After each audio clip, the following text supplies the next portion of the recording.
Welcome to the Tea Huddle with Marissa and Kelly. Your only source for gridiron gossip. If you love other people's business and you can't wait for the NFL kickoff, then this is the place for you. Happy kickoff and season, and happy 30th episode, Marissa. Happy all of the above to you too, Kelly. So excited. Today's the day. We're here. We've been waiting all summer. It's been a long off season, through the draft, through the preseason, and here we are. And before we get started, the biggest news this week that I have. Right off the bat, biggest news. Bill Belichick, welcome to social media. Oh, he's on. He's joined us all. He's officially joined. He's on InstaFace, as he calls it. Oh, you would think his 24-year-old girlfriend would be keeping him young and telling him, yeah, get on it, girl. Teach him the ways. Yeah. And I saw that he immediately followed Tom Brady. Does that mean bygones are bygones and they're besties once again? I think so. I think they've moved on. They're both in the media world now. They got to get along. Other Patriots news. Did you see that Danny Amendola joined Dancing with the Stars? I'm locked in. So did they have a name? Like the Dynasty. That's the Dynasty players they're out and about. They're on our TV screens. Yeah, they're on to their next version of their lives. Yeah. Well, we'll be watching. And we'll be watching football because there's so much of it to come. So week 1 starts today. And of course, we have some messy contract negotiations still ongoing. And some messy personal stuff as well. But let's start with the contract. We love to have both. Yeah. But that's how you know it's a full tea huddle Since story. Since it's kickoff today, we'll start with football. Mm-hmm. Fair. And this has been the off season of the receivers. Yeah. There's been a lot going on, a lot to talk about. But first and foremost, several wide receivers have been negotiating their contracts.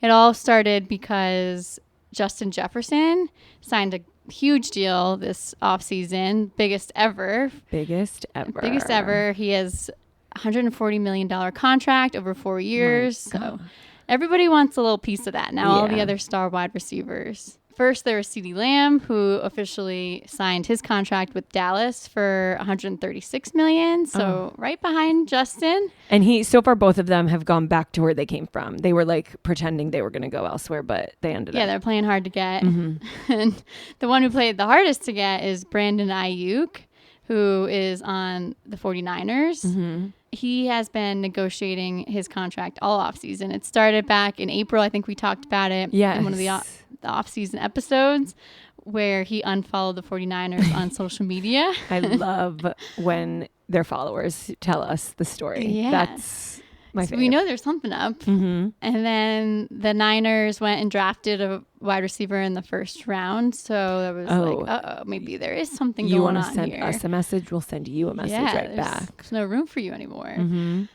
In July, Ayuk then submitted a trade request. He was, putting everything on the table. Yeah. He was ready to leave the team. There were discussions with the Patriots. And then the Steelers were very serious about picking him up.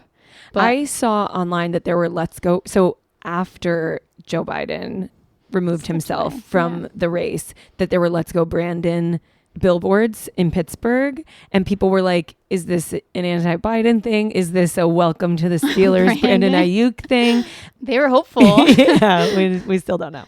Wasn't, I guess, either of those things. This is a secret third option. Yeah, good luck, Brandon, wherever you are. Yeah, he did not end up in Pittsburgh. He ended up back on the 49ers, still in San Francisco. They just settled his contract for $120 million. Wow. Playing hard to get. Yeah, it works. And they have a lot to pass to out in San Francisco. So I was a little surprised that they needed him that bad. Yeah, but good for him. Yeah. And now the latest, still ongoing, Jamar Chase for the Cincinnati Bengals. Mm-hmm. He has been renegotiating his contract as well. He is asking for, this I think is hilarious, 1 penny more than Justin Jefferson's contract. So $140 million and a penny. It's so bratty. Don't you think? Like, I want what he has, but a little bit better. Yeah. And it makes a lot more sense to me now because I'm remembering that they played together in college. Oh. So this is definitely like a competitive situation. He's like, oh, that's my friend. Like, I know I'm just as good as him. Yeah. I want what he has. And he's been like showing up to practice, but he's been showing up late. He's been wearing his street clothes, not his uniform. Yeah, he's like around in like the background of practice. Like, it's playing off to the side. It has to be very weird vibes there. Yeah. Like he's part of the team, but he's not part of the team, but he's only going to be the part of the team if he has more than what everybody else has. Yeah, and Justin Jefferson has a lot to say about it, and his old teammate. He obviously like wants the best for him. He's like handling this really well. Like he doesn't seem to like even acknowledge the 1 penny all right. difference. But he's like, yeah, he should obviously be paid what he deserves. But it shouldn't be impacting, like the kickoff is tonight.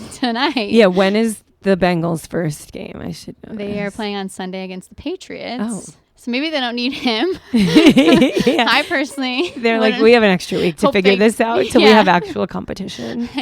No offense. Sorry. Yeah, I hope they don't figure it out until second week. But yeah. It does look like they are on their way to signing a deal. Jamar Chase was at practice wearing his jersey. Okay. 2 good steps. On Wednesday night. Yeah. And so it was limited practice. So not fully there, but it's looking like it's headed in that direction. All right. Well, one reason he might be wanting that big paycheck is there's not a lot of news about this, but last summer it was reported that Jamar Chase was in a super contentious child support battle. Oh. His son is now about 1.5 years. So last summer he was 6 or 7 months old. The mother of his child requested that he pay 100% of expenses relating to the child, which like, okay, that seems like we're off to a reasonable start. He's a multimillionaire. He has a lot of money. She's the full-time caretaker. She said her only income is $200 a month of government support. That's confusing because unemployment is more than $200 a month. But you know, if your last job paid less, then maybe there's okay. So she's only making $200 a month. Certainly, she needs the help to raise a child. Here's where things get confusing. She said her monthly expenses are $57,400 a month. Wow. She said what she needs from Jamar Chase is $15,000 a month for rent or mortgage, $5,000 a month for entertainment, gifts, and vacations.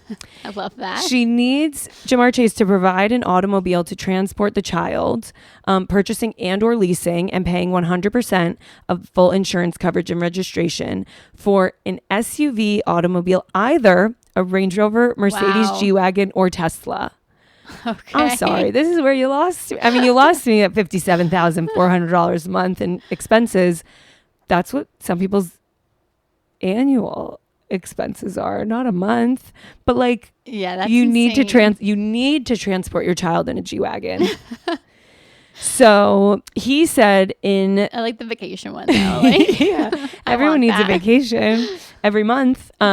He said he fully furnished her apartment. He bought her a crib, car seat, diapers, changing table, several other baby related items. We don't know where this netted out. I think it was probably handled out of the courts quietly, but that extra penny might be going to this woman's vacations because she needs every cent. Yeah. The week that story came out about Jamar Chase, the same week he filed a restraining order against another woman who was a one-night stand who was harassing him and his mother both. Oh. So Jamar Chase, while you're working on your contract negotiations, also work on your partner selection of women. Yeah. Because there's room for improvement there. Justin Jefferson also embroiled in some drama, and the finances. They need this money, I guess. Finances could help him here. He dated a girl in college. They got back together last year. That's kind of sweet. Yeah. Sounds like a nice story. Yeah. She got pregnant, sued him for a DNA test and child support. He countersued, saying that The defendant had a substantial presence and following on various social media platforms and has strategically positioned herself over the last several years to become an online influencer using the child's birth and her assertions on the plaintiff's alleged fathering of the child as apparent promotion on her various online platforms to self-promote her online presence and following. So he's basically saying she had my baby so she could be an influencer. She then, in retaliation, responded by leaking texts where he urged her to have an abortion. We love when there are receipts. We love a leaked text. These are unfortunate. Oh, no. But we've got the screenshots to prove it. So she sends him pictures of pregnancy tests and says, if you have a moment later, I went to the doctor and I took 3 different tests because I missed my period. And his response was, and let me just say, and we're going to talk about Receiver in a little bit, the Netflix show that Justin Jefferson was on.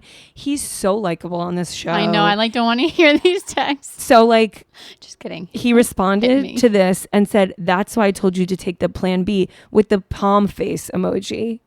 This is not the time for a palm face emoji. So I told you to take the plan B.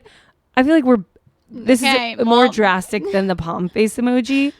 She says, I did take it. It's not always effective though, it says. He says, yeah, I know. So are you okay with getting this situated? Oh, situated. Then he texts her and says, bro, allegedly, I should say about all this, but receipts. Bro, leave me the fuck alone. You're being very annoying. 3 Ys, very annoying. Very annoying. You know what's very annoying? Having to deal with that. Having somebody tell you. Yeah, anyway. Having to deal with a child. For the rest of your life. You are being very annoying. I don't care about anything. You have going on. When the baby is born, that's when I will do my part. Otherwise, leave me the fuck alone. You wanted to have this kid, so you have it, and I will handle my part. I do like that he's saying he'll handle his part. He'll show up when he has to. I don't have to do anything for you, so stop texting me unless it's about the baby being born. And tell your mom to stop texting my phone. Brought the mom into it. Involved. Yeah, there's some more back and forth. The palm emoji and the very 3 Ys were, I feel like, the highlights. So yeah, the Receiver did not have any women did in not his have any life. mention of this. Important to note while we're talking about the 3 of them that Brandon Ayuk has 1 child with his longtime girlfriend. Seems like everything's going well there. So he did accept the least amount of money. So maybe there is some correlation here. Yeah. So I guess the moral of the story is that contract negotiations are messy, but not as messy as paternity suits. And maybe they go hand in hand. Yeah. While we're on the topic of Justin Jefferson, or Jet, as they call him in The Receiver, we've kind of mentioned The Receiver a few times. We haven't really dove into it. Yes. It's a good time. I think so. I loved this show. So The Receivers, a show on Netflix, follows 5 players through the 2023 season and sprinkles in some of their personal lives throughout. Yes. It's the 2nd season, basically, of Quarterback, which is sort of what made me interested in football. We can call it a docuseries. It's a reality show about football players. Thank you. I feel like I'm the target audience for this. So it followed Justin Jefferson, Devontae Adams on the Raiders. That was so interesting because they had the most tumultuous season. And Devontae Adams basically... Right from the start, episode 1, he was very unhappy with the Raiders. You could tell, waiting for Garoppolo to be fired, yelling at Jimmy G on the sidelines, being like, I'm open, man. Yeah. He basically admits that he signed off not only on quarterback Jimmy Garoppolo being benched, but coach Josh McDaniels being fired. He's like, we'll see how this game goes. And the game didn't go well. And he's like, so this is what we had to do. It was very sort of Godfather-y. But it shows how much power and control a veteran elite player talented, can receiver have over the team. Followed George Kittle, whose basic storyline was about how much he loves his wife. And George Kittle, I just want to throw in, he's a tight end, not a wide receiver. Yeah. So that was interesting that they threw him in there. But I guess a show called tight end might get the wrong crowd. The search engine might. They just maybe threw him in there. And he's entertaining. He's very entertaining. He has a real like WWE wrestler personality, does, which he talked about that he got to get in the ring. He wanted to build a wrestling ring in his backyard, but he just mostly talks about how he's so excited to hang out with his wife all the time. Yeah, they seem really sweet. So they are contenders for Teacup season 2 favorite couple. Yeah, wait till end of the season for our awards. There's also Debo Samuel, also for the 49ers, the two of them, and Amon-Ra. Yes, my lion. So he was so interesting. His brother, Equinemius St. Brown, he also plays in the NFL. He plays for the Bears, and their dad is the opposite of a dance mom, like a football dad, like so really intense. There's home videos of them like lifting weights on Christmas morning when they're 7 years old. Like it worked out. He has 2 sons in the NFL, but it was not an accident. It was determination. Yeah. And Amon-Ra is pretty intense too. I was like, wow, this guy is serious. He memorized the names of the 16 receivers that were drafted ahead of them. Crazy. And has it on a piece of paper that he recites before every single game. I thought that was crazy. Yeah. So but it's working. It's working. He's great. Yeah. But yeah, his parents like are really supportive of Amon-Ra. I'm not so sure about the other brother. They're indifferent to him. They're indifferent. Yeah, they played each other, and I think the mom did have a split like shirt on, but she even admitted to the camera that she was rooting for the Lions when not the Bears. It was hard not to root for the Lions last season. It's true. Such a good story. You don't think you'd like admit it as a mom? Yeah. Donna Kelsey would not do that. Yeah.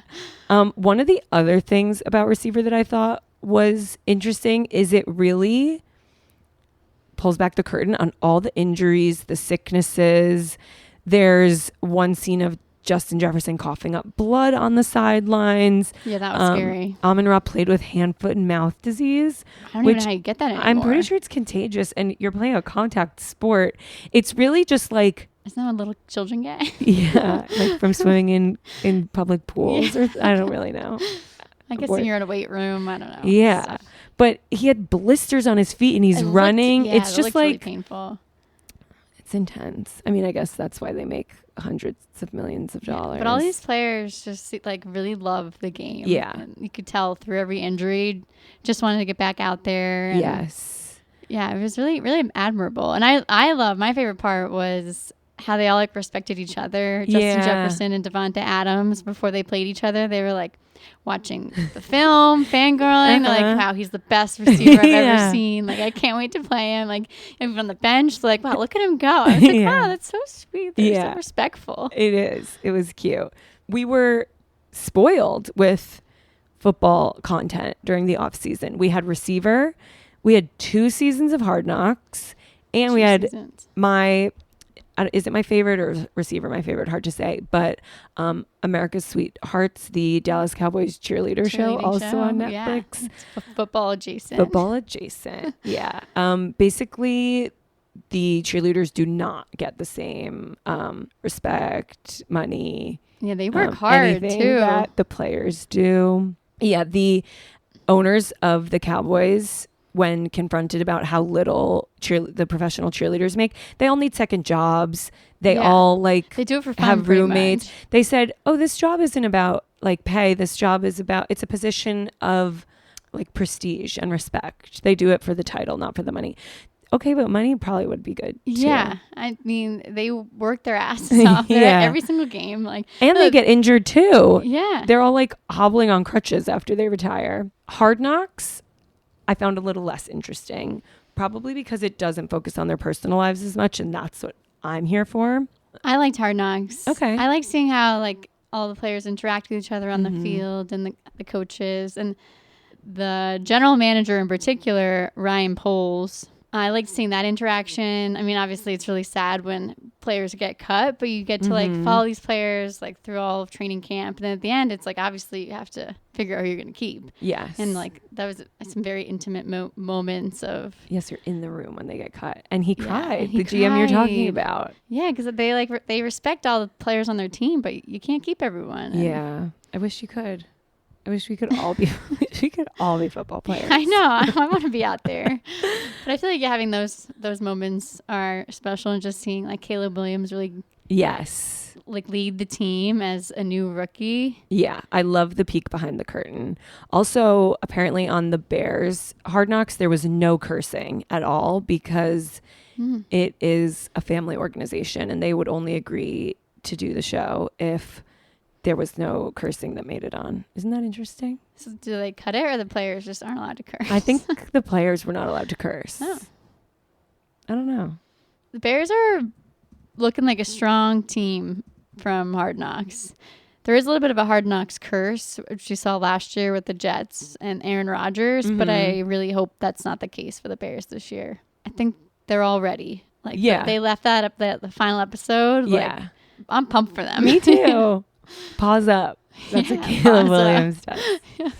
But now that the reality shows, the docuseries, have paused and you're missing that in your life, come here to the Tea Huddle because we've got the football and the off-field stuff. We'll still update you on the players' personal lives. And this can be like an audio-only reality show until we get the next season. Either. I could talk about these shows all day, but we still have so much to cover from this past week. Kelly, bring us to the wildest story of the week. The wildest story, the saddest story, Yeah. most shocking story All happened this past weekend.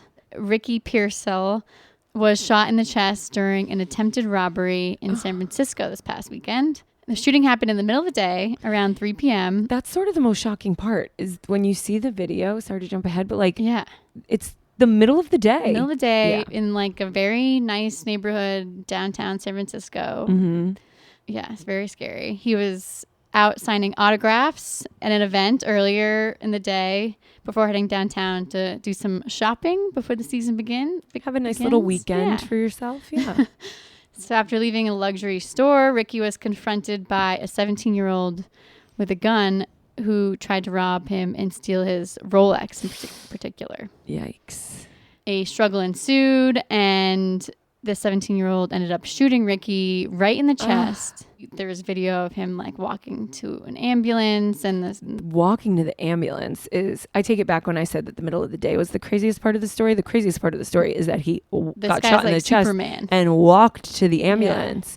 Yeah, so it went through his chest out the back and didn't hit thank God, anything. Yeah, he got so lucky. Yeah, and like he walked to the ambulance like holding his wound. Nuts. Thank God he didn't get killed, because truly he just narrowly missed any vital organs. Wow. And he is doing much better. He was released from the hospital and was at practice on Tuesday, reunited with his team, not playing. Now I feel like that's the craziest part of the story. Back at he's out of the out of the hospital, and he's a fighter. Yeah, really. When he was in the hospital on Saturday, he FaceTimed with his team, which was really sweet. The Niners had this planned celebration, obviously, before he got shot. And he was like, please go on and have the party without me and FaceTime me, and I want to see all the guys. So he still want to be a part of it. Oh, through FaceTime. As he should be. Just yesterday, Wednesday afternoon, the shooter had his arraignment. He said through his attorney that he is very sorry. He said he didn't know that the guy was a football player. I don't know. Not that it matters. I don't know that that's supposed to be relevant. Yeah. He was charged with 3 felonies: attempted murder, assault with a semi-automatic firearm, and attempted second-degree robbery. Because he's 17, he was arraigned in juvenile court, but apparently it's still possible that he could ultimately be charged as an adult. And I'm not surprised that he didn't know he that Ricky was a football player. Ricky was just drafted. He's a rookie. Oh. He was selected in the first round. Oh. So he was the wide receiver we were talking about earlier that the Niners picked up when Brandon when they were showing they didn't need Ayuk. Yeah. Oh my God, full circle. I didn't realize that. Yeah, so hasn't played his first game yet, but he hopefully will soon. It's expected that he'd be out for 4 games at least. But he's a fighter, this man. And yeah, we'll see him out there this year. See you week 5, yeah. Ricky. In lighter news, it would not be an episode of the Tea Huddle if we couldn't talk at least a little bit about America's favorite wag, Taylor Allison Swift. And there's a lot circulating out there. We have to talk about them this week. It would be a crime not to. Travis and Taylor were both in the news a lot this week, as they are every week, because everybody wants to talk about them. Travis's debut as an actor in his new FX show. How does he have the time for any of this? He has more hours in the day than we all do, I think. Yeah, he doesn't sleep.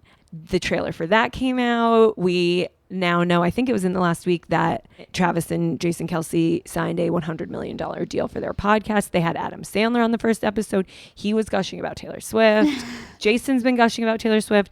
He talks about his daughter's favorite songs. It's all great. The only thing that was not great is that this false, evil sham of a breakup plan was leaked earlier this week. Yeah. I was nervous for a second there. I'm here to say, don't be nervous. It's false. Everybody just wants to destroy them. Their pure, true, real love, not a PR strategy. So it did seem a little ridiculous. Like, when's the breakup date again? Like September 28th. They're gonna break up. And is there a song that it's about that date? Yeah, I mean, they should optimize on September 28th and do something that day. They should get married that day. This is our breakup plan. Yeah. So Travis's PR company that represents him is called Full Scope. And on, I think it was Snapchat, somebody posted several pages of a PR strategy plan on Full Stop letterhead. Okay, I could make that. Anyone can make that. I read somewhere that people now think maybe it was like a class project or something. So That's said hilarious. That their fake relationship is going to end September 28th. And then this is the PR strategy to deal with the fallout. Which, to be fair, Travis would need a big PR strategy. Yes. I think she would too. I think people love them together so much that like... equally famous at this point. Yeah. But a spokesman from Full Scope has come out and said, this is entirely false and fabricated. This was not issued, created, or authorized by this agency.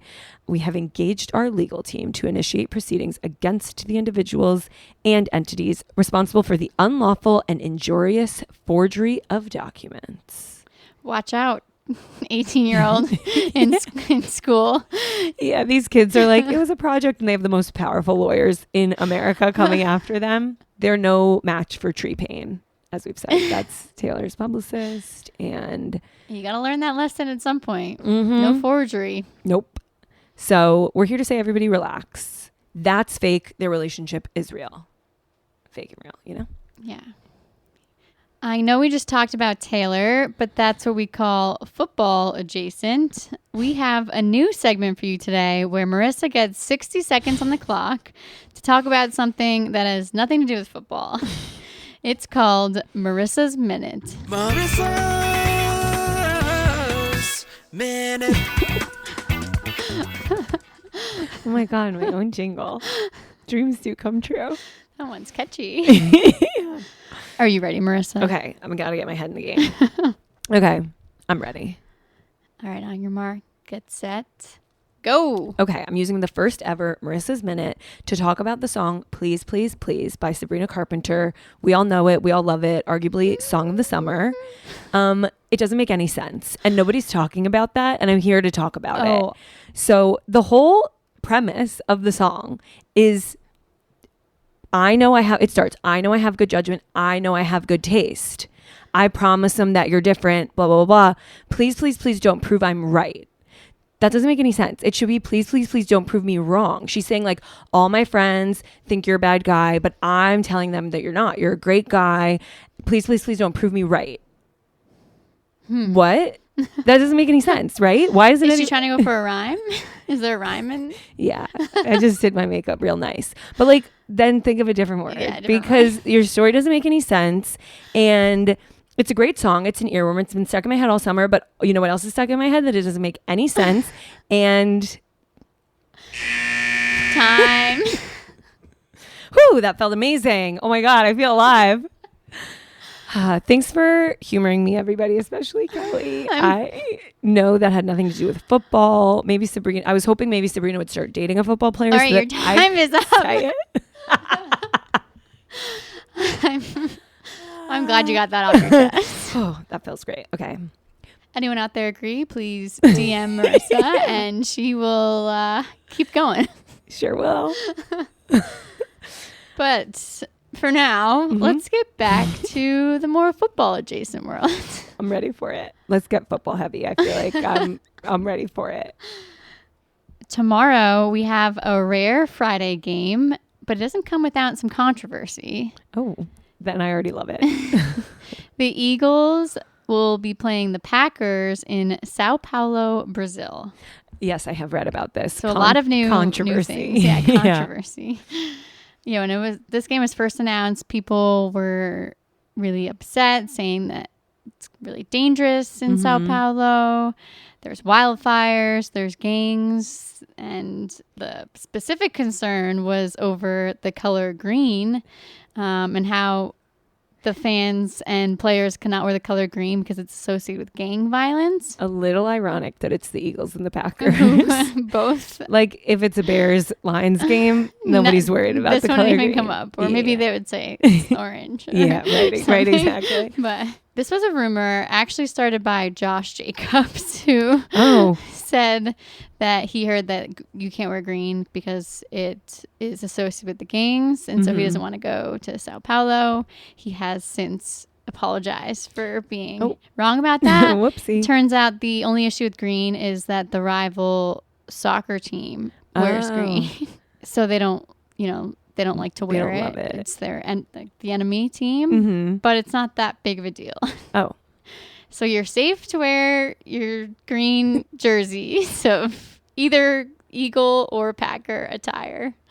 There have been a lot of other Eagles and Packers players also speaking out. AJ Brown said that he was told, don't walk around with your phone in your hand, which I feel like in a lot of other countries, big cities in other countries, you're told, like, be alert, don't walk around with your phone in your hand. Like, keep your items in your pockets. He was like, I'm staying in the hotel. Like they told him he couldn't have his phone in his hand, and he was like, that's it. I'm not leaving the hotel. A lot of players have said they told their families not to come. Eagles cornerback Darius Slay also, like Jacobs, had to issue an apology on Wednesday earlier this week. He issued an apology on Twitter to the entire nation of Brazil. His tweet was, I want to apologize to anyone I offended. That wasn't my intention. I'm looking forward to playing in your beautiful country, and I've heard y'all are very passionate, just like our amazing Eagles fans. Just a few more days, can't wait. It's important to note that Twitter is banned in Brazil, so they won't see his apology, but it sounds like everyone got a talking to and was like, stop telling every podcast that you're dreading going to the country. It sounds like a cool opportunity. The NBA had a game out in Brazil, so it's not like NFL is the first league to do this. Uncharted territories. Yeah. I do understand them being frustrated with the jet lag, the long flights. Yeah. Things like not being able to eat food that you usually eat before a game, things like that. But like, also, if the worst thing is that you have to stay in your hotel like the night before the game, which you should be doing anyway, get some rest. Get some rest. You have it's your first game of the year. Yeah. The other controversy related to this game is that it's being played on a Friday, and the NFL isn't allowed to play games on Friday nights. Typically, Fridays or Saturdays, really, to protect high school and college football in the U.S. Friday Night Lights. Yeah. Clear Eyes Full Hearts. Can't lose. Yeah, they want to share the screen time with like media with college and high school games as well. So how are they getting around? But they're taking advantage of some loopholes here. The official rule is starting the second week of September. I guess that's when most of the high school and college games start. Oh, they're getting it in right so under the they're buzzer. doing it. That's why it's week 1 there. Got it. Starting early, Yeah. going to Brazil. And then the other game where they've played on a Friday, last year at least, was Black Friday, which is a holiday. And they were able to do that if they finished before 6 p.m., before the other games. That is Friday Night Lights. Yeah. Big high school games. So, the NFL just getting around the rules. They're trying to make football 7 days a week. It's like, everybody, look, there's another football game. But I'm a football fan now, so I'm on board. I'm ready for it. Yeah, so we have 2 games, Thursday and Friday. We're starting off strong. And then obviously Sundays. It's a whole day. Yeah, we have all weekend. Yeah. Things have personally really escalated for me. 2 years ago, I didn't watch a single football game. Last year, as you know, we got into it. We were in the same fantasy football league. I'm now in, I don't know how this happened, 3 fantasy football leagues. So I'm a little overwhelmed for Sunday. I feel like, what screen do you even look at? I'm going to have like a quarterback playing in every game. At least you'll get to watch like a game on Thursday and Yeah. Friday. A few less on Sunday. Yeah. But Monday as well. Yeah, we got a long week ahead. Yeah. Fantasy. I'm excited to play you this week. Yes, we play each other this week. Starting off strong, week 1. Yeah. You're going down. Yeah, I'll see you there. I feel like we've covered so much this episode already. So that brings us to our final goss. Final goss. What do you have for us today, Marissa? Today's final goss is going to be a little pop quiz. So Ooh. Kelly, what do Russell Wilson and Trayvon Diggs have in common? Is Trayvon Diggs dating a pop star? No, but you're Singer. on the right track. So as of this week, Russell Wilson and Trayvon Diggs now both have a child with a woman who also has a child with rapper Future. Oh. Yeah. So Joy Chavis has welcomed her 3rd child. She has one actually with Bow Wow. Remember him? Oh, wow. And one with Future. Okay. Future has 7 children from 7 women, but that's not what we're here to discuss. One of those women is Joy Chavis. One of them is, as we know, Sierra, who has other children with her husband, Russell Wilson. I don't even know what team he's on right now. Broncos? Not Broncos. Steelers quarterback Russell Wilson. And now Joy Chavis and Trayvon Diggs have welcomed. They each have 3 children, but this is their first child together. She has also dated Diddy for 2 years, Chris Brown, Tyga. The list does go on. Do you think they ever see each other at like Christmas parties? I don't know. And like, will Stephon Diggs be invited too?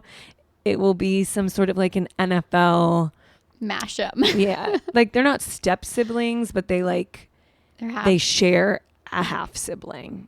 Confusing. So that little connection, that web between Trayvon Diggs and Russell Wilson is our final goss for the week. And they're also football players. I guess they have that in common. Right. Also that. No. And they're both playing their first game this week. I'm just picturing what's that like? The Venn diagram. Yeah. It's 2 circles, and inside there's a football and a picture of Future. Yeah. A picture of Future and Joy Chavis. There you have it. Yeah. Well, that wraps it up, Marissa. So you ready to get beat in fantasy week 1? I mean, I won the whole league last year. Let's not forget. I'm coming back with a vengeance. Yeah. But I hope everyone has a great week of fantasy football, real football. Be sure to check us out next week. Same time, same place. We've got the football and the tea. See you next Thursday. And until then, stay juicy.